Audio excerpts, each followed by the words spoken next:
बहुत बहुत धन्यवाद आदरणीय उपसभापति महोदय। मैं रेलवे संशोधन विधेयक 2024 जो भारतीय रेल के संचालन को आधुनिक एवं अत्यंत पेशेवर ढंग से संचालित करने का प्रावधान करता है के समर्थन में चर्चा सत्र में भाग ले रहा हूँ। उपसभापति महोदय, यह विधेयक आदरणीय प्रधानमंत्री जी के मोदी की गारंटी की भावना को साकार करने वाला एक क्रांतिकारी कदम है। यह विधेयक 1905 के भारतीय रेलवे बोर्ड अधिनियम को निरस्त करते हुए इसके प्रावधानों को मौजूदा रेलवे अधिनियम 1989 में एकीकृत करता है। इसका उद्देश्य रेलवे बोर्ड के परिचालन को स्वतंत्रता प्रदान करना है। यह विधेयक भारतीय रेल के परिचालन एवं विकास में दक्षता एवं सुशासन को बढ़ाने की दिशा में उठाया गया एक क्रांतिकारी कदम है। यह विधेयक विभिन्न कानूनों को एकीकृत करके एक ढांचे में शामिल करके कानूनी प्रक्रियाओं को सरल बनाने वाला कदम है। रेलवे बोर्ड को भारत के व्यापक रेलवे नेटवर्क के पहले से अधिक प्रभावशाली ढंग से विकसित करने की दिशा में ये ज़्यादा दक्षता और प्रबंधन कौशल प्रदान करने वाला एक विधेयक है। उपसभापति महोदय, यह विधेयक मोदी की गारंटी के तहत मिडिल क्लास के साथ साथ इस देश के उच्च आय वर्ग एवं निम्न आय वर्ग के लोगों के लिए रेल कनेक्टिविटी और सुविधाएं बढ़ाने के वादे को साकार करने के लिए उठाया गया एक कदम है।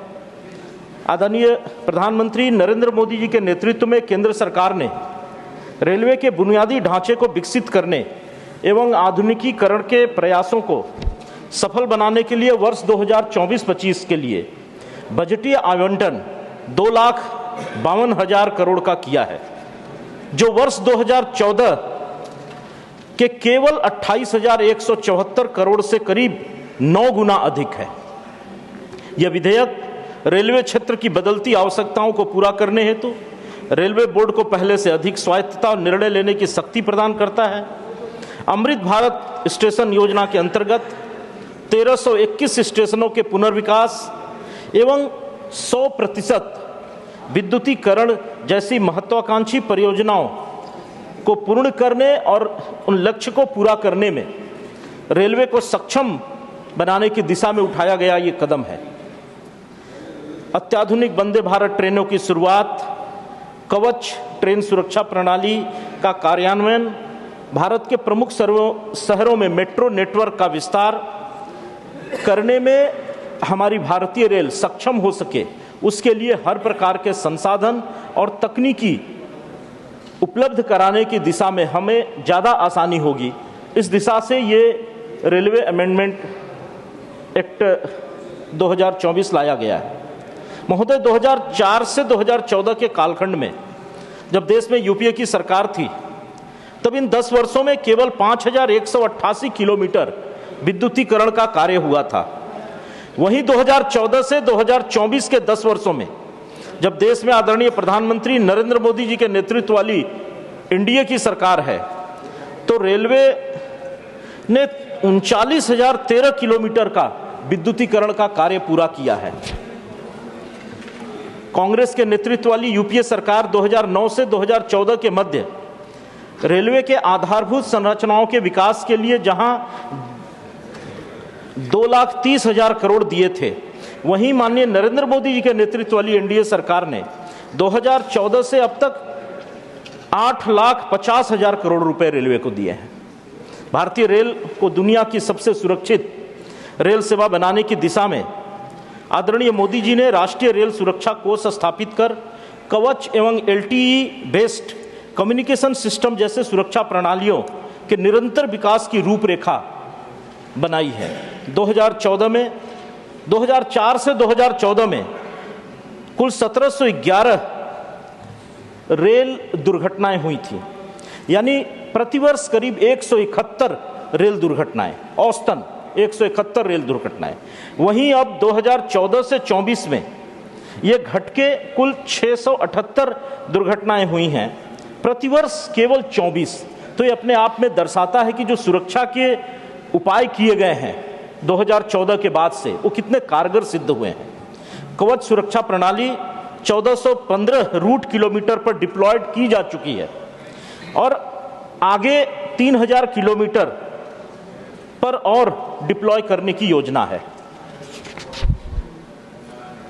2004-5 में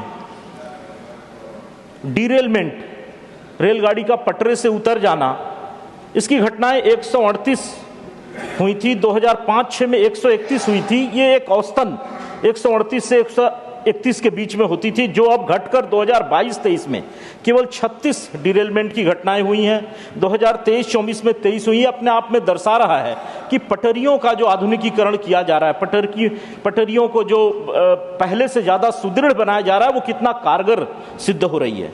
रेलवे इलेक्ट्रिफिकेशन की दिशा में 100% इलेक्ट्रिफिकेशन का लक्ष्य लेकर भारत सरकार चल रही है। 2011 में जो केवल 30% के आसपास 29.9% विद्युतीकरण का कार्य हम कर पाए थे, जो 2024 में अब 93.83% तक पहुंच गई है। तो रेलवे इलेक्ट्रिफिकेशन का कार्य बहुत जल्दी पूरे देश में 100% का लक्ष्य प्राप्त करने वाला है। इलेक्ट्रिफाइड रेलवे नेटवर्क की बात अगर हम पूरे विश्व के परिप्रेक्ष्य में करें, तो जहां चीन में उनके कुल रेल नेटवर्क का केवल 71.9%, ब्रिटेन में केवल 38%, यूरोपीय यूनियन का केवल 56% और अमेरिका और रसिया का भी भारत से काफी पीछे है। भारत ने अब करीब 94-95% अपने कुल रेलवे नेटवर्क का विद्युतीकरण कर लिया है। एक ऐतिहासिक उपलब्धि है जो आदरणीय प्रधानमंत्री जी के नेतृत्व में और आदरणीय रेल मंत्री जी के कुशल प्रबंधन से संभव हो पाया है। हम झारखंड प्रदेश की बात जब करते हैं, तो झारखंड प्रदेश के लिए भी बजट में 2009 से 14 में जब यूपी की सरकार थी, तो 457 करोड़ के बजटीय प्रावधान किए गए थे। वहीं अब 2025-26 में 7,302 करोड़ के राशि का प्रावधान किया गया है, जो करीब 16 गुना बढ़ गया है। 2009 से 2014 तक औसतन 57 किलोमीटर नई रेल लाइन हमारे प्रदेश झारखंड में बिछाई जाती थी, जो अब बढ़ करके 119 किलोमीटर प्रतिवर्ष हो गई है। 2014 के बाद 1311 किलोमीटर नई रेल लाइन बिछाई गई। झारखंड में रेलवे के विद्युतीकरण का कार्य 100% पूर्ण हो चुका है। 56,694 करोड़ खर्च करके 3,251 किलोमीटर नई रेल लाइन बिछाने का कार्य हमारे प्रदेश झारखंड में भारतीय रेल कर रही है। झारखंड के 57 रेलवे स्टेशनों को अमृत स्टेशन के रूप में चयनित करके 2,134 करोड़ रुपए खर्च करके उन्हें विकसित किया जा रहा है। 2014 के बाद से झारखंड में 445 रेल फ्लाईओवर एवं अंडरपास नए बनाए गए हैं। झारखंड से होकर आज 12 वंदे भारत ट्रेनों का परिचालन हो रहा है, जिनके 22 यूनिक स्टेशन हमारे झारखंड प्रदेश में पड़ते हैं। तो इस प्रकार से आप देखेंगे कि भारत में रेलवे का एक समग्र विकास आदरणीय प्रधानमंत्री जी, आदरणीय रेलवे मंत्री जी के नेतृत्व एवं देखरेख में हो रहा है। मैं पुनः एक बार आदरणीय प्रधानमंत्री जी का और आदरणीय रेलवे मंत्री जी का आभार व्यक्त करते हुए इस रेलवे अमेंडमेंट बिल 2024 का समर्थन करते हुए अपनी वाणी को विराम देता हूं। बहुत बहुत धन्यवाद।